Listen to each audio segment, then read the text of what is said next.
the Farbrengen of Yud Beis Tammuz Tavshin Yud 1950.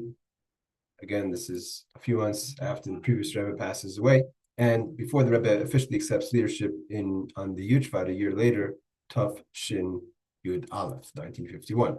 So let's go back to the talk. We're middle, and then tomorrow, Be'ezus Hashem, that's a fast. Hopefully, you will continue with the mimer of Mizmor David, and hopefully we'll finish both the talk of the Farbrengen and Mizmor David within this week. If not, we'll go into next week. No rush. Okay. So the Rebbe was talking about his kashrus and how we have to realize the Rebbe is still with us, and the Hiras from the Rebbe are still applicable, and that has to apply now to yeshiva students in the summer. The Rebbe is like this. The same thing applies to, again, this is strong talk of the early years, about learning in the Rebbe's yeshiva. It means the Rebbe is talking against those who are scaling back on their kashrus and commitments to Chabad yeshivas in the Chabad way. Oh, Yud Shvat happened, so now I'm going to pull my kids out of the Chabad yeshiva, etc. So gam elish malbishim zois. Even if you want to say, well, my parents don't want me to go to Chabad Yeshiva anymore because I have to listen to my parents. It's a mitzvah. So the Rebbe says on that harizeh stam shtus. The Rebbe is saying strong, straight to the point. It's a stupidity. Why? The same Shulchan Aruch that you're quoting. You have to respect your parents. Shaboy nemer achiv the kibbud avim. You have to respect your parents. Nemer gam shebenegel Talmud Torah. Same Shulchan Aruch says when it comes to the studying of Torah. That's not the time you have to listen to kibbud avim. If you want to go to yeshiva, that's yeshiva, and your parents want to take you to a non-yeshiva, so you don't have to listen to your parents.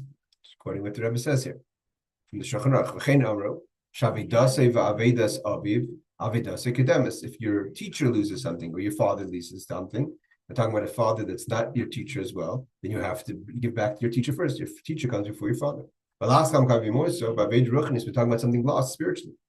Your spiritual loss comes before the spiritual loss of what's lacking to your father. What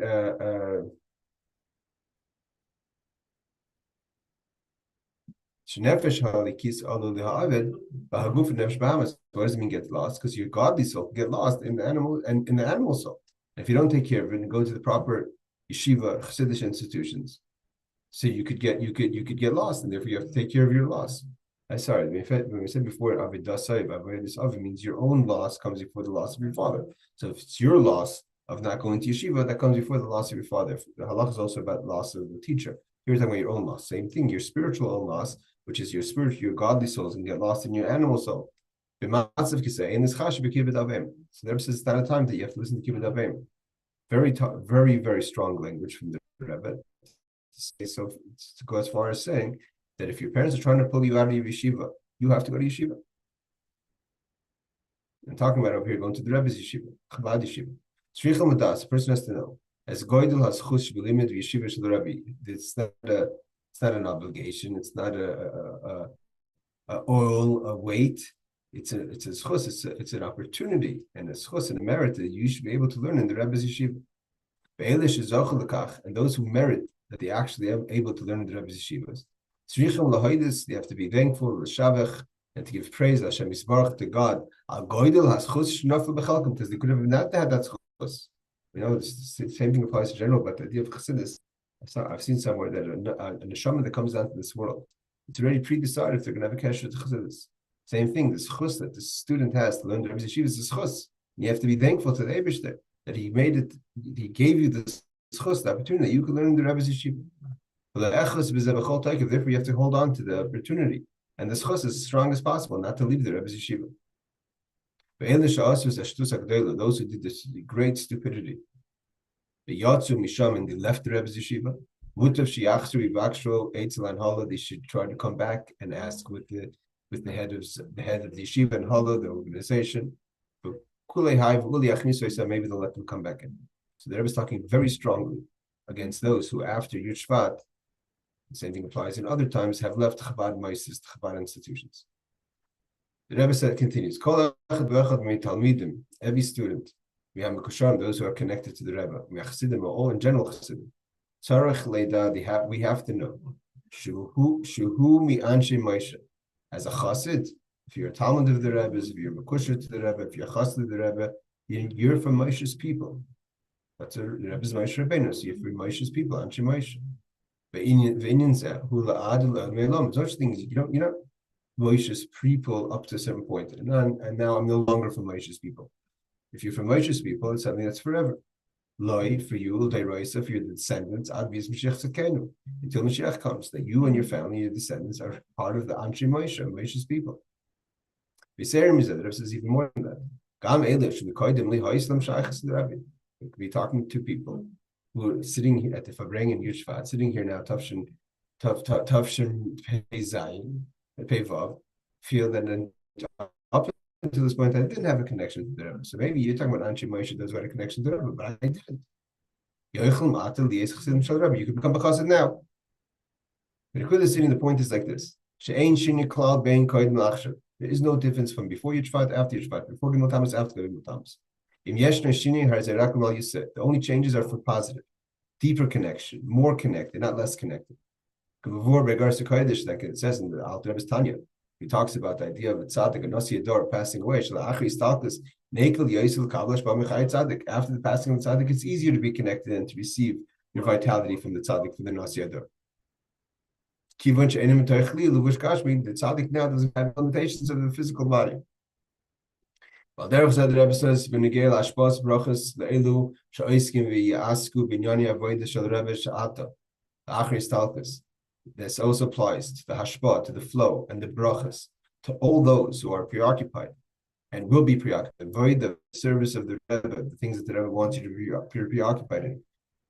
Now, even after the passing of the Rebbe, the Rebbe is less limited in a physical body. And you get, even if you had blessings until now, the blessings are even compound, even much stronger now after the passing. Anyone who's paid attention to the Lubavitcher's growth, Shluchim, Yeshivas, Chassidus in general, the Rebbe's hashpah in the world was much greater after Gimel Tammuz than it was before Gimel Tammuz. I mean, the amount of people learning the Rebbe's Torah worldwide, the amount of people who feel connected to the Rebbe, is on a higher level. Harebi Omer Pam, the Rebbe says, my own addition. Harebi Omer Pam, the Rebbe once said, Shetamid Hoy Bachayv, the famous line for the Frierdiker Rebbe. I was always in debt. I will af Pam like Pasha the Rebbe, I never went bankrupt. As Kemal nit given bankrupt. The Rebbe was never bankrupt. He was always in debt, he was always borrowing, paying, because he always gave the max. Even if he had to borrow, but he never went bankrupt on Chassidim or Chassidus, Chas v'shalom, God forbid. Achshav, Mishalom HaRebbe is kol chavosav. Now the Rebbe is paying up all his debts. Kol habrachas, all the blessings. She'evtiach b'chlal that the Rebbe promised Chassidim v'yidin. V'frat le'elish oiskim v'yaskim v'avodah shloi, specifically those who are engaged in the Rebbe's work, the Anshe Moshe. V'ka'omer sham shachas habrachas achshav hi b'shvam ruva. The Rebbe is paying up all his debts, and whoever the Rebbe owes to, the person feels that the Rebbe owes him or her. You have to know the Rebbe doesn't go bankrupt, and the Rebbe is going to pay his debts, and now's the time the Rebbe is paying the debts. Matzav said this situation, that there is no change, and if there is a change, it's only for the positive. That's the Rebbe. The Rebbe makes sure that he's still there, but at the same time, it's not just enough to say, okay, the Rebbe doesn't do everything. We have to be committed in this specific, seemingly hard time also to not lose focus. We also have to do something. The Rebbe continues, this idea that there's a connection between a Rebbe and a Chassid, that's even applicable after an Istalkus. And therefore the Chassid also has to do something. The Rebbe wants to give you everything. The Rebbe wants to flow. The Rebbe wants to give everyone. Someone feels, why is the Rebbe not caring for me? The Rebbe's caring. The Rebbe's nature is Teva Hatayv Laheitiv, is a good nature. The nature of goodness is to do good. Yoiser Mimasha Egel writes Linya Kapar writes the honey. More than the calf wants to nurse from the mother's milk, the cow wants to give the child the milk. But the Rebbe wants us to do something. Make a hazaza, make a shake. And the Rebbe jumps in and helps you even in a much greater way than you could have done yourself. Adercham is super. The Medrash teaches us the famous, the Rebbe is going to quote the famous Medrash of Rebbe Chanina ben Dosa, right? He wanted to give something to the base of Mikdash, but he didn't have anything. He couldn't find anything to donate. Rebbe Chanina ben Dosa was extremely poor. So he found a very interesting stone, which was very large. He couldn't carry it himself. That he wanted to give it as a donation to the base of Mikdash. It means it was hefker. So now he was able to take ownership and give it as a donation, as a gift to the temple. But he had a problem. He couldn't even afford the transportation. How was he going to get it? He couldn't get it over there. Ashin is damle malachim. God sent angels. So they said to him, they looked like people. They said, we'll take your Evan, your stone to Jerusalem. We'll carry it for you. But they gave him a condition. You have to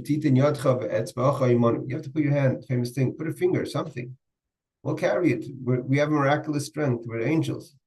Something you have to do. Put a finger lefachos. And us in Yadi, he put his hand in his finger. The next thing you knew, they're standing in Jerusalem. Clever. There was he had no way of carrying the stone. There was nothing. It wasn't like he was holding it and they came and they took a little bit of the weight. It was totally out of his strength to take the stone and such a distance. And only angels could take it. Af became he made a condition. You have to put your hand in your finger. You can't just expect the Rebbe to do everything. But you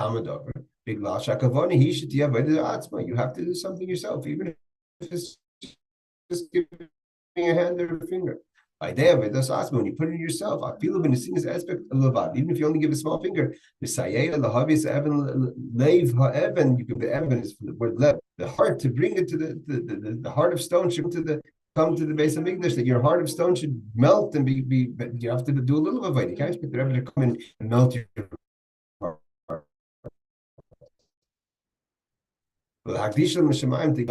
Whether it's to give it itself or to give it the value of it. So the Rebbe adds this as well. The clause in his kashrus of the Rebbe.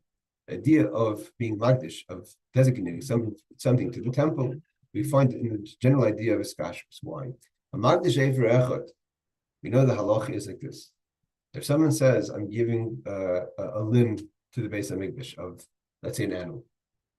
Imhu evish and neshama by the halacha is if it's an essential limb. Let's say you say I'm giving the head of the cow to the base of Mikdash to hegdish, right? You can't take off the head from the animal. The animal will die. So it means the whole life of the animal is dependent on that aver. Take out the heart, right? If you say I'm going to give a small foot, that it's painful. But if you cut off the foot of the animal will still be alive. Same thing with the person. For instance, I'm donating the value of my head. Your head your life depends on it. You can't separate your head from your body. So if it's an avish and a shama toilet, if it's a limb that your life depends on it, it's chalak kedusha kol guf, then you have to give the value of the whole body because you're donating essentially the whole body because you can't separate the part that you're donating from the body because it's an essential part of the body. Life depends on it. The Rebbe says, what's this mean? One way to explain them is chalais hakdusha mitzad hamagdish einei elal evriza. So the person makes the donation. So how do we look at it? Right? The person says, I'm giving a head, a heart, something that's life dependent, right? So one way, and so he says, then you're giving it's as if you're giving the whole body because your life depends on it. You can't separate it from the body. So the Rebbe said this. Either you say that the pshat is, and the Rebbe explained what this means in his kashrus, that chalais hakdusha, the real sanctity is from the person's perspective. He only donated one limb, is only on this aver. But the one you said you're giving your heart to God. You can't take your heart out of your body, you won't live. So it means your donation only went for the heart. You're only ready to sanctify your heart to God. But because your whole life depends on it, so therefore it spills over to the rest of your body. The expression of the Gemara is tifshek, it spreads. Or another way to look at it, when a person donates or sanctifies something that's essential to your life, that means you're initially giving the whole body. Why? Because you can't give only one aver, that your life depends on it. The Gemara goes more into detail. The Rebbe explains. Even if I say I'm only giving my heart, I'm only giving the value of the heart. So if the person says, I'm a Nazareth, I want to condition it, they're not going to have to do the sacrifices for Nazir. You can't do that. Once you said I'm a Nazir, you're a Nazir, and therefore automatically you have the obligation of the sacrifices. And you can't make a Tanai that you should be put from the obligations of a Nazir. If you're a Nazir, with the Nazir comes the obligations. Something in our situation. It's as if you sanctified your whole body. But why? Because you can't just give this aver, because your body depends on it, your life depends on it. And therefore, your whole body becomes sanctified. So the Rebbe says, again, there's two ways to look at it. Either you look at it that you're only sanctifying the central part, the head, the heart, whatever it is. And then because of that, it spills over to the rest of the body. So, but you only sanctified that part. Or because you can't only sanctify that part, because that if you took that part away from the animal or from the person, you wouldn't live. So l'chatchila, it's as if you sanctified the whole body. Like the Nazir who says, I'm a Nazir. Okay, I'm a Nazir. I don't want to give the korbanos. It doesn't work that you're a Nazir. Now you have to give the korbanos. What does this have to do with the kashus? The Rebbe says, we're talking about our connection to the Rebbe. Shebein chassid the Rebbe. Shegam k'shemedubra oidis inyan prati aver echad. As a aver shenshama toli boy, hemitz ad the Rebbe v'hemitz ad l'chasim. You say, I'm ready to give the Rebbe my heart. I'm ready to give him my mind. Right? So it doesn't work like that. Everything, if you're giving one thing to the Rebbe, it's as if you're giving everything to the Rebbe. And if you're giving everything to the Rebbe, then you only totally give it to the Rebbe. And this applies both from the chassid's perspective and the Rebbe's perspective. You should buy the Rebbe. You come to the Rebbe says, you ask the Rebbe a shayla, either a bracha or guidance in something spiritual or physical, material. It's not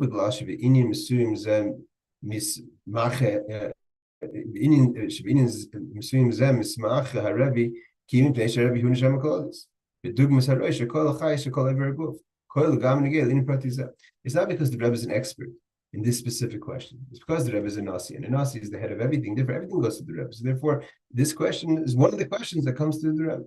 But minus Rebbe, and therefore when the Rebbe answers you, even if for this specific thing, he's giving you his whole being. So the Rebbe says this idea that the relationship, like Hegdish, is not just from a specific thing. It's also the Rebbe gives his full self, and as a chassid you give your full self. But the Rebbe says surely. It's not just like casually. It's a chassidim. There's no such thing by the chassidim. Things just are automatically. It has to be avoided.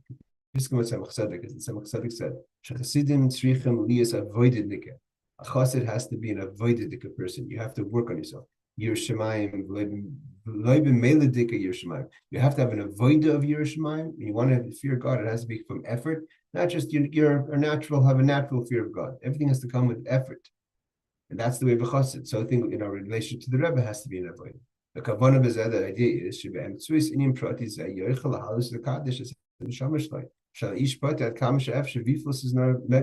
when you connect one part of yourself to the Rebbe by coming to the Rebbe first, any kind of connection. At that point, you're elevating the entirety of yourself to the Rebbe.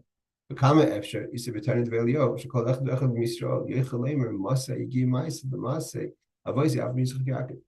deep can a person connect themselves? Like it says in the Medrash, that a person could even demand from themselves, when is my actions going to be like the actions of our forefathers, Abraham, Yitzchak, and Yaakov?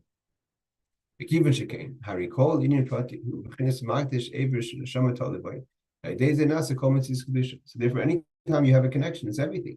It's not just every relationship is a full relationship. The Rebbe gives his full self, and you give your full self, even if it expresses itself in specific. Like the aver echad, the person donates one, it sanctifies one thing, it just spills over to the whole body. Meaning, there's no such thing as a casual relationship to the Rebbe, or specifically, I'm going to ask the Rebbe advice on this thing, or the Rebbe is going to guide me on this thing, but he has nothing to do with the rest of my life, or me, the rest of my life has to do with him. That one thing that you officially come to the Rebbe to connect to is automatically like a person who's magdish, sanctifies one aver, it means the whole body, the whole you. If you're drawing energy from the Rebbe is a Nasi. The Rebbe is not just a Nasi in a specific answer. He has all of you within him, and therefore when it's expressing itself in the communication about one specific thing. Again, these are deep skashrus ideas. Respect the Rebbe is the head, which rules over the body, all parts of the body. He sanctified. and he designated his soul as the Ein Shum Breda. There's no other choice. The mutav, sometimes it could come out in the negative if a person's not receiving properly the communication. The Rebbe worked on himself. The Rebbe says that it should always be in a kind way and in a compassionate way. The Rebbe says the chesed, the rachmim, sometimes it has to be pushed off. Sometimes things that come rough initially, it's not a threat. The Rebbe is saying is the way it is. In the early years, the Rebbe wasn't playing games. The Rebbe wasn't talking soft. The Rebbe was saying it the way it was and the way it is. The Rebbe says it could be pushed off, and you start off with mutav. Mutav means negative. Things feel to you negative, feels difficult. And the chesed and rachmim come later. But if you could do it right now, why do you have to start with mutav? Start right away with chesed and rachmim. Why should you push it off till tomorrow? Rebbe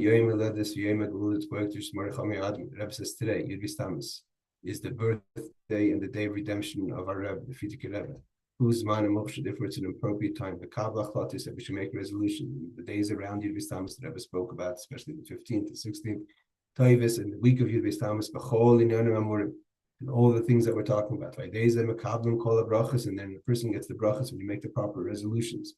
To be matzliach, begashmis, physically and beruchnius, and spiritually as well. Let's see if we do another small talk here. We can't do the whole next talk.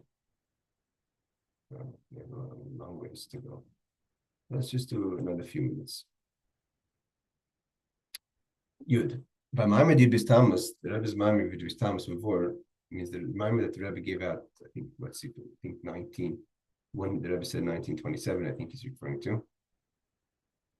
Sorry, the one that was published for this year, because the Rebbe had prepared the memoir of the Frierdiker Rebbe. The memoir there explains, should limit the Torah to a person has to learn Torah in a way of self-nullification. Nullify yourself to the Torah, and to the nice in the Torah. And how does a person work on themselves? They nullify themselves through in the Torah. It's through Avodah Satfila. You have to start with davening. If you're not going to nullify yourself, so you're not going to be a proper vessel to Torah. Then what happens if you're not a proper vessel to the Torah? You process it wrong. And one of the wrong ways of processing it, if it feeds your ego, your yeshus. When a person learns Torah in the way of yeshus.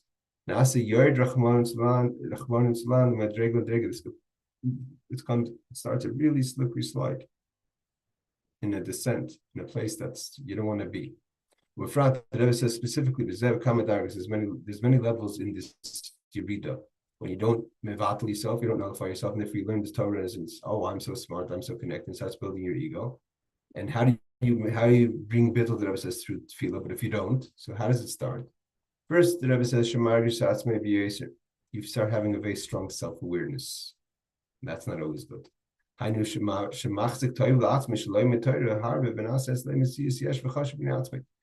you yourself feel good, not about other people. Look, I'm dedicated, I'm committed, I'm a person, look at the next person, look at me. I put 2-3 hours when I learn properly, I learn deep. There's something that's a inner feeling of self-value, self-worth. From there, then you say, it's not just that I feel good. You beautify yourself. Look, you want others to recognize your greatness in Torah. And then you can go even worse. You can start using it to be as a tool to fight the next person, to show you're smarter. The Gemara says until it can become almost a poison. Here the Rebbe says, the Rebbe says, this the Frierdiker Rebbe is warning us. So the Rebbe says, if you look at the specific wording of the Frierdiker Rebbe, first of all,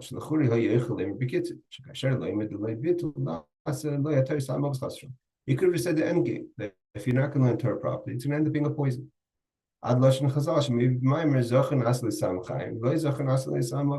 brought down in Chazal that a person properly learns Torah, it becomes a medicine of life. If not, it becomes a medicine of death, poison. Why did Rebbe go through all the details? It says like a person gets lost in the forest. You don't just get lost automatically. You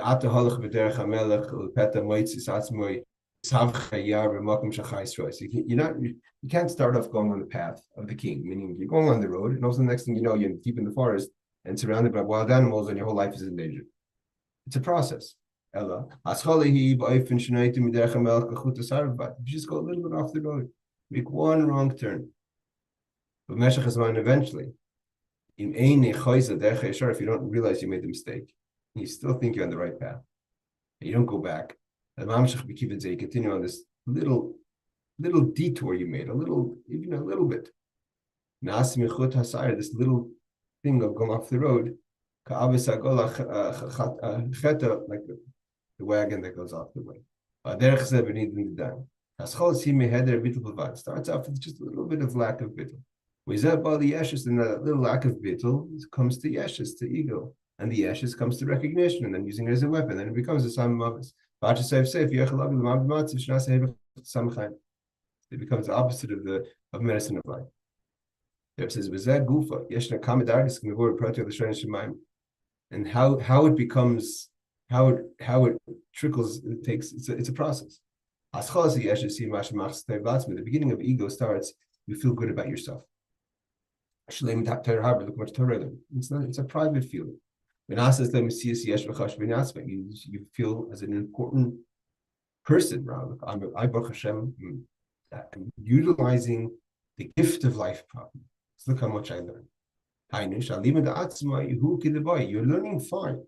You're just taking credit for yourself. You're beautifying yourself. You're feeling good about yourself. Like the Friedrich Rebbe once said, I did this echad mitzirah chassidim of a chassid once. She spalled arichas kamashas. He once saw a young chassid davening for a long time, crying and davening. So a chassid observed this person davening as he said, he saw all the crying. He says he already forgave himself. Means sometimes overreacting is you're just trying to forgive yourself, right? So you want to move on in life. So he says that he already forgave himself. I said, yeah, feeling good about yourself. What's so bad about this? I'm feeling good about myself. But this is really the klipa. Yes, it's the klipa in the world of Atzilus, but it's klipa. It's not a klipa. It's klipa snaiga. Shenikra ru'uma. What's ru'uma? Ru'uma, look, I'm something. It's the name of someone called ru'uma. Even if you're taking credit, look, I was able to mevatel myself and learn Torah, but when you're taking yeshus, it's about you, even if it's private. It's not true. It's not true. Bittul, right? When a person says ma'az bittul, look how bottle I am. Look how self-nullified I've accomplished. Therefore,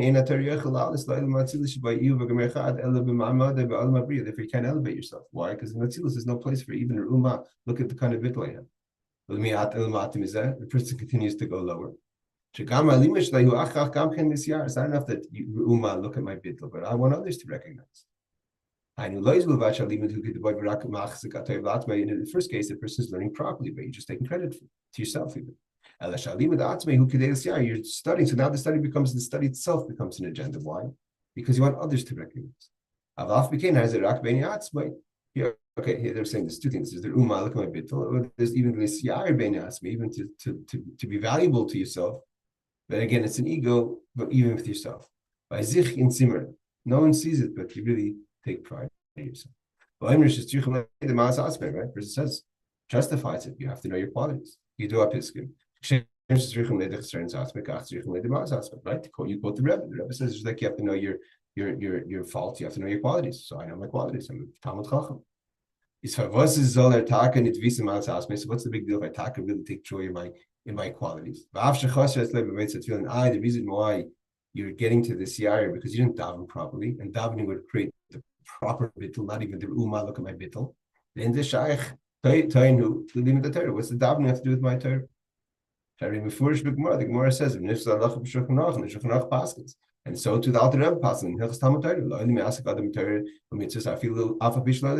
person is allowed to even to do Torah mitzvahs if it's not for the right purpose 100%, because it'll eventually become mitoch shelo lishma bo lishma.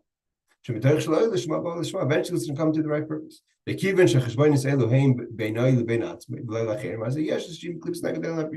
Now, so the first one is they're both within yourself. The first one is Uma, you feel good about your bittul. The second one is you feel good about your qualities. That's already the klipas nagan in Bria. It's not even the klipas nagan in Atzilus. Shemiyut Ra, there's a little bit bad there. The matmis are low in this. Shalimin tu gam kein liyes nechsher beini haroim. Others just you. Yeshazu him klipas nagan demayitzira. That's already even a lower level. The klipa of the world of formation. Shumechza mechzis, so half good, half bad. I don't know if that you should see it. But others should see it. The others should see your qualities. Well, the matim is then lower than that is the counter for kedayma, is to use as a weapon to be able to shtech someone, to win an argument. And not only that people should see that you're a Torah scholar, you want to learn so whenever there's a conversation in Torah, you're going to be victorious. You're going to show you're the smartest person in the room, the most knowledgeable person in the room.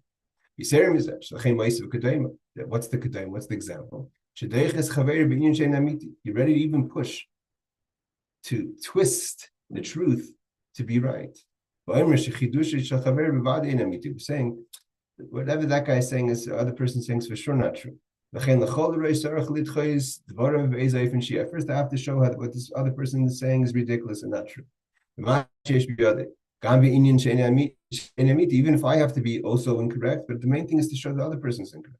And then we'll get to the means. First, I'm going to first ask a question. Marshall the Rebbe says, even if the question is a false question, it's a manipulated question, but as long as I can show that the other person is wrong, that's my first agenda. And then we'll eventually get to the truth. The idea of being that kind of attitude is horrible. You're ready to put in a falsehood in Torah just to be able to put down the next person. It's already the Olam Asiyah. Which is a place of evil, mostly evil. Hashem governed by most places the wicked are successful. You want to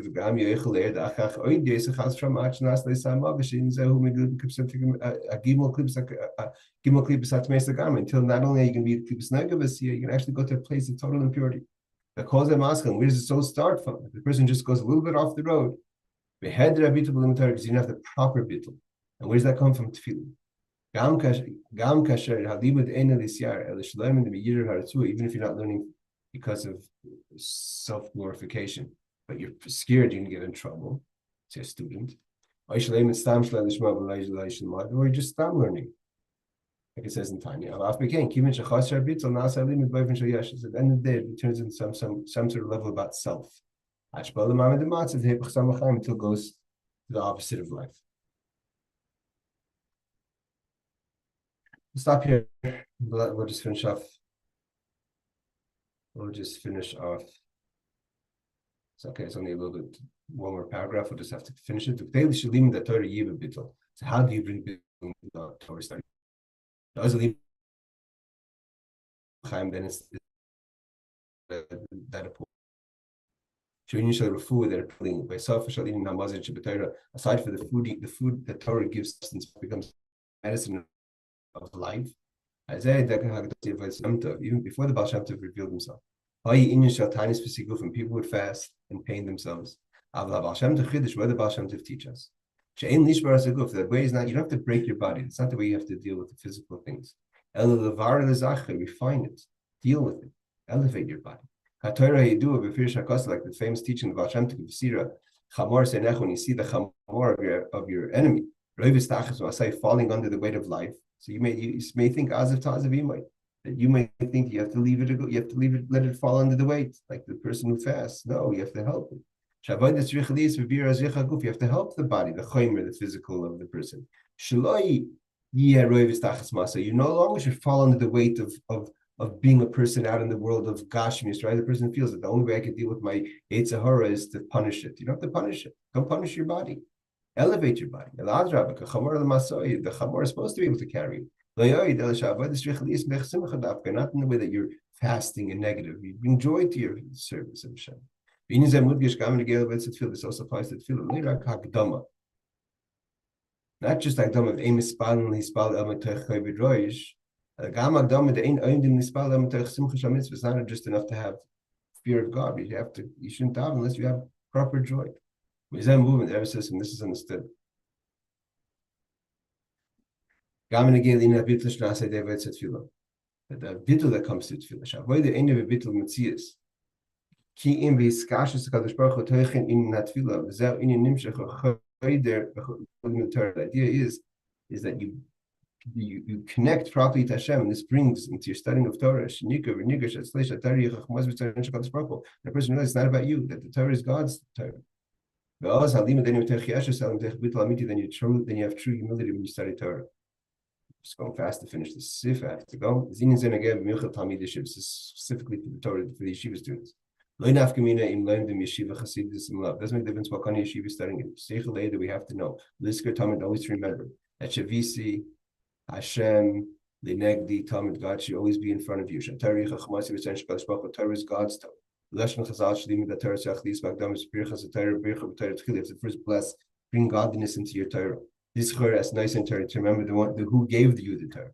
They then Nikeres when it's Vinirgeshes, then it'll be clear and felt. It's light by you. Chshibus and Mazel Torah. The importance of Torah is that it's God's Torah. Like that's the Yevonim, the Greeks wanted to stop a person from willing that's Torah, the Torah of God. And you realize that studying the Torah is even better than anything you do in this world. There's only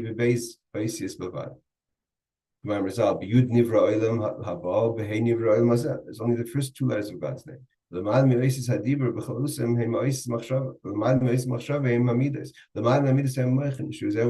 is even much higher than the articulation of letters in emotions or even thought. The Torah is the wisdom of Hashem. God and His wisdom is one. All right, we'll finish this talk before Shabbos. Bears us Hashem, and we have Thursday and Friday. We hopefully could finish the Maimer in this talk.